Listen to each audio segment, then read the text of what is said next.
সোনু, মামাম এটা কি করছো? হ্যাঁ কি করছো? এ বাবা, ভূতু সেজেছে। তুমি তো ভূতু সেজেছো। না মাম্মা ছেড়ে দিই ও আমার মতনই সাজু হলো এটা। হ্যাঁ এটা কি হয়েছে মাম্মামের মতন সাজুগুজু? হ্যাঁ বাবা, আভা কি সেজেছে, একা একা সাজু করছে দাঁড়িয়ে দাঁড়িয়ে।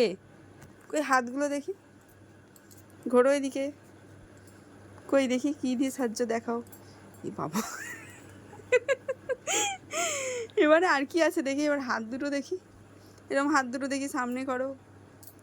ইস কি অবস্থা, দেখি দেখি দেখি এই হাত দেখি সামনে। ইস, হাত কালো করে, মুখ কালো করে, কি সাজ হয়েছে। মুখ কালো করে নাই ভালো লাগছে।